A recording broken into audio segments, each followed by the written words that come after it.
to another Sunday Night Live Ask Me Anything, where I'm going to have a chat to you about a couple of things, do a product review, and then answer some questions. So while everybody's hopefully coming, otherwise it'd be really boring if I'm sitting here by myself, big favour to ask you all. So we want to go onto Instagram and have 100 dog days, and I need your help. So we don't have 100 photos to share 100 dog days. So I need you to send me your funny, amusing, clever, all your happy dog photos, if you wouldn't mind sharing them with me, and we're going to use them to share on Instagram, and hopefully we're going to be able to get 100 dog days on Instagram. So send me what you have. That would be great. So tonight, what I wanted to talk about is what now? Where to from here as we all start to come out of isolation and, you know, life starts to return to some sort of normality. What does that mean for our dogs? Maybe you've adopted a dog over this time. Maybe you got yourself a puppy, and now the boss has said you have to come back to the office. What does that mean for your dog? Well, I've got 5 top tips for you about how to prepare your dog for when you go back to work. And the first one is that make sure that your dog is spending time on its own, in its yard, in its safe place, just on its own, having to be its own company. Really, really important that we have resilient dogs who can be left on their own. It's a fact of life. You can't be there 24/7, because to keep them accustomed to the lifestyle they're used to, you have to go out and earn some money.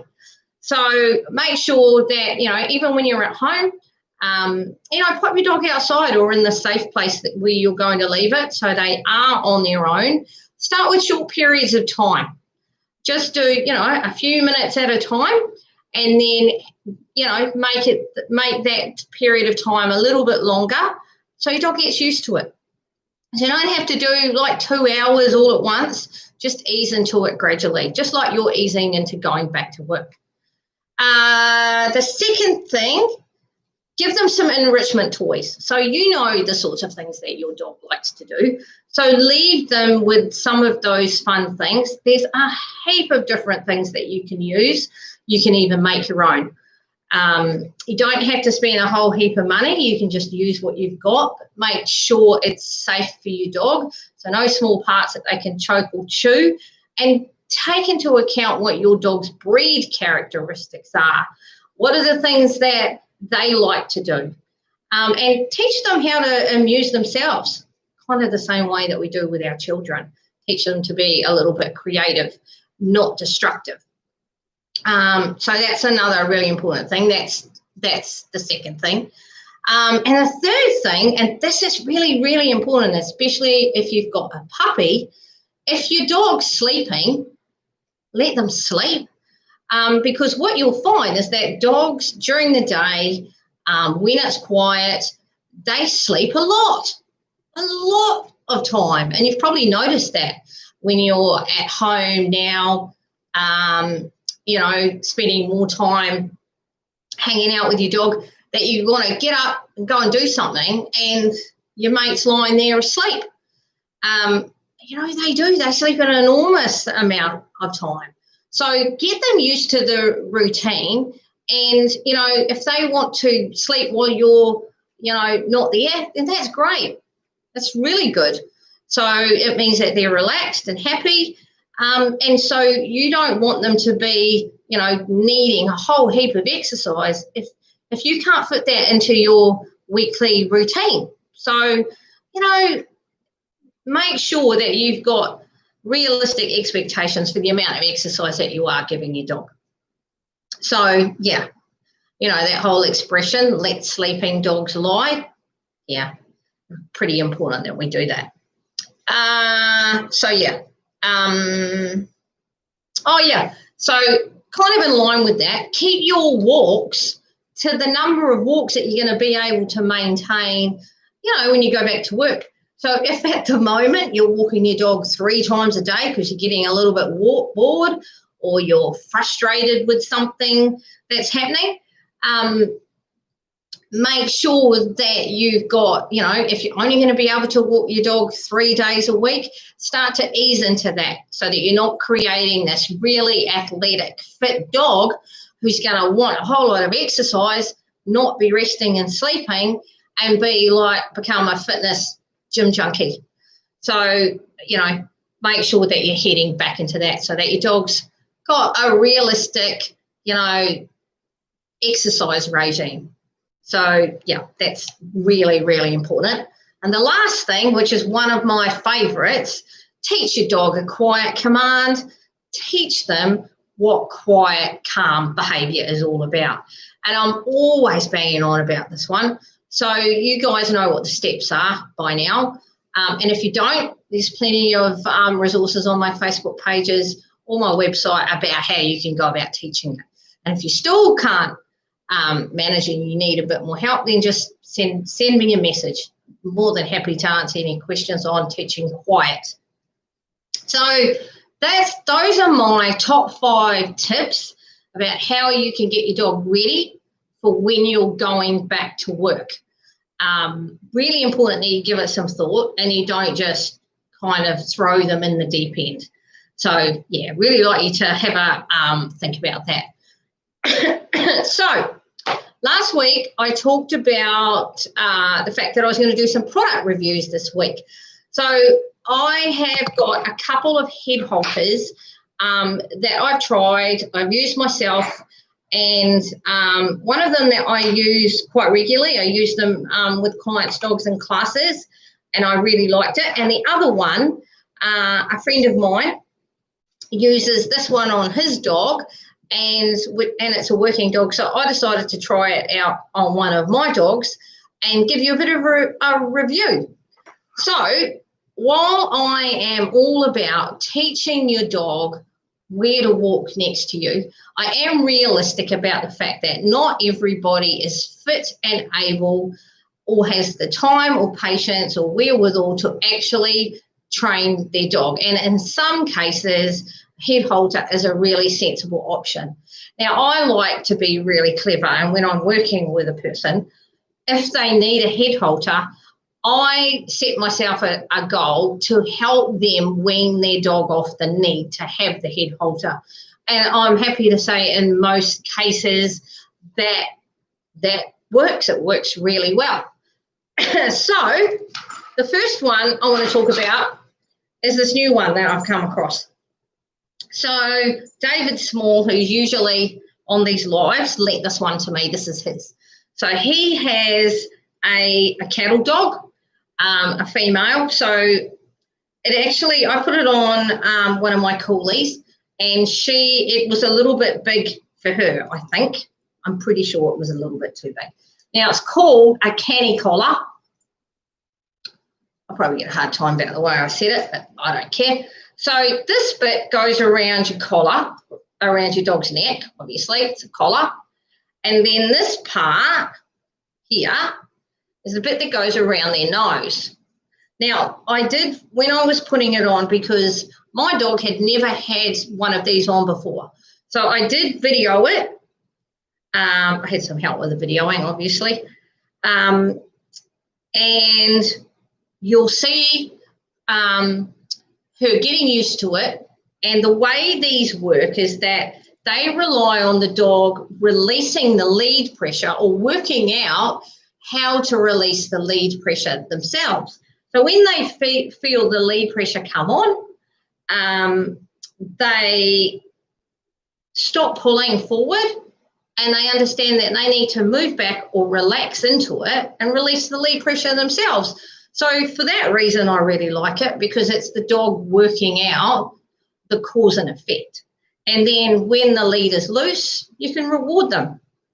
So this one is it looks a bit of a gadget, but it's not that bad. So this bit folds over like that, and that bit goes over their nose, So that's over their head. That's around the head. And this bit pulls up. I'm making this look really difficult. It's not really that difficult. So yeah, this bit pulls up, and that's where you attach your lead. Okay. So for a bigger dog, like say a cattle dog who has sort of a slightly wider snout than a border collie or a coolie or a kelpie, I think this is great. I found that this nose band was probably a little bit too wide for my dog, and she was really clever and able to get it off her nose. But I can see how there would be merit in using this design for a bigger dog, bull Arabs, any of those types of crosses. The other design that I tried is the one that I use in my classes, and it is a little bit more complicated to put on. So same process, same thing, principle. It's a flat collar, and this bit here, there's a clip in this. Now I really like these because these are like a figure of 8. Now they are a little bit more fiddly to put on. So it goes under this bit, you hold this bit clip here, and then this goes under, over, under, and then it clips in. Now it has exactly the same process as this, where the dog pulls and they feel the pressure. It's a little bit uncomfy. I kind of equate it to how I imagine. Well, I imagine for a dog, it feels the same way as if you had a bra that didn't fit very well. It was a little bit uncomfy. It's not horrendous. It's just a bit uncomfy. And you work out that, you work out how to kind of loosen it and adjust it to make it fit. Now, these ones, it is a little time consuming to get it adjusted to fit your dog. But once you've got it all measured up and adjusted, it's there, like you've sorted. This one probably takes a little less time to adjust it. And once you get, all you've got to do is flip the bit on the nose. But you do have to keep an eye on it, because I did find that my dog was a bit too clever and worked out how to flip it off. So this bit, the other thing that I like about this one is that you can have the head halter on the dog, but you can make it so it doesn't engage the head halter part, and it sits there like a flat collar. So that clip there means that it's just like a flat collar, and then it means in time that you can wean off the need for the head halter part if you want it. This one is the same, but I found, I don't know whether it was just that it wasn't quite the right fit, because I think it might be a size too big. But I just found that this bit here, when it was on her neck, I had this weird sort of harnessy bit. But that could just be me and come down to personal preferences. So I think that both of these are really suitable, useful head halters, and they're really good because they teach a dog how lead pressure works. So they stop needing to pull. So for both those reasons, I like them both. So there you go. That's my review of head halters for the week. Not quite sure what I'll review next week, but if you want me to review a product in something in particular, send me a message. Send me, someone's asking what this is called. It's called a canny collar. Canny collar. Where's the thing? Oh, here. Here you go. Here's the website if you want to find out more about it. Canny collar. And these are the Black Dog design. Oh, they changed these. They used to be called an Infinite, and now I think they're called a training head halter, something like that. But if you have a look and Google it, you'll find out and understand how they work. I do have these. I do stock these. I do use these. I am making inquiries about stocking these. But in the meantime, you can get them from probably that website. Okay, I think that's all on that. So the next thing I wanted to talk about was a couple of questions I've been having.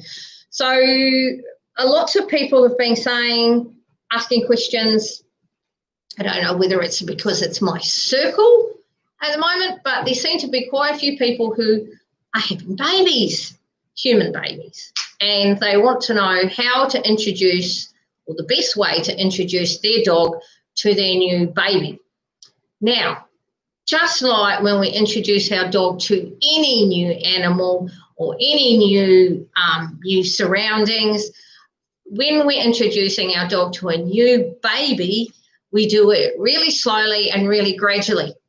The best way I found many, many years ago when I had dogs and babies was to start with, get a baby blanket and obviously use it on your baby. So, start this when you're in hospital and somebody's at home looking after your dogs. Take a couple of baby blankets with you. As soon as you've got your baby, wrap your baby in the blanket and then send the blanket home so that your dog gets used to the smell of the baby before the baby even comes into the home and they see them. So, every day, whenever your partner or whoever is visiting you, send them home with another nice smelly blanket, even if it's, just an item of clothing or something, but ideally a blanket, and then just swap them so that the dog gets used to the smell. So I always like to say to people, we break things down into bite-sized portions. So start with getting the baby used to the smell. Then we need them to get used to the sound. Now, newborn babies sound very different to 6-week-old babies, to 3-month-old babies. So, once the baby's in the home, they gradually get used to the different sounds that they make, just like you do. So, send home. iPhones are brilliant. So whoever's at home looking after the dogs, when they come and visit the baby, just record the sound of the baby crying. There's the hungry cry, there's the I've got a pain in my belly cry, there's the my backside needs changing. All sorts of different cries mean different things.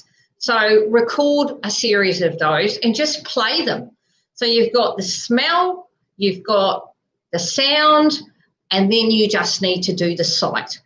And obviously, when you first bring your baby home, you're not going to stick the dog and the baby together. You just, have the dog on a lead, have the baby in, a car seat or something, and just let the dog quietly and calmly, see the baby for a brief period of time under supervision, and then put them outside so that they can have a break or wherever they would normally be with some of their favourite, toys or bits and pieces. Just take it slowly, introduce them slowly. Never, ever leave your dog, with your baby unsupervised, just the same as you would, if you're introducing your dog to a new kitten or a new cat. You're not going to leave them unsupervised either. Take it really, really slowly. Introduce, the smell, the sound, and sight in separate sessions, separate installments. Okay, so what was the other thing? Oh, yeah, the other thing was somebody wanted to know how to introduce their dog to a pocket pet, a rabbit.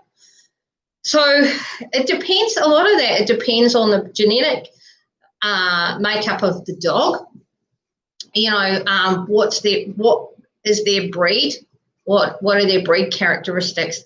But I find a nice way, without stressing out the other animal, is to put them in a cage, a crate, and then that cage inside another cage, so that you've got two different, if you like, areas, cages to protect them in. So, and just same thing, before you even get to introducing them to the actual pet, think about the smell, or not, you don't need to think about the smell, but think about a way that you can introduce your dog to the smell, introduce them to the sound, especially if it's a guinea pig. Guinea pigs make these really high-pitched squeaking sounds, so they are more arousing to a dog in a lot of ways than a rabbit. So think about the pet that you're introducing your dog to. Start breaking it down into exposing them to the different senses. So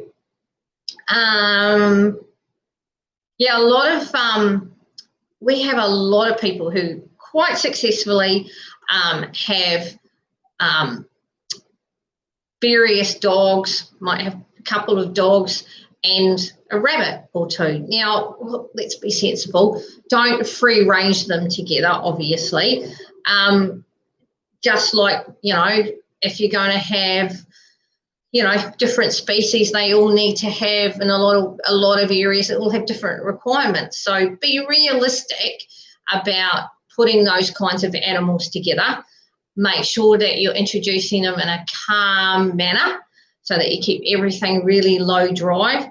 But yeah, if you take your time, it needs to go well. So take your time. You've got all the time in the world. Break it down. I would always start with smell, because even humans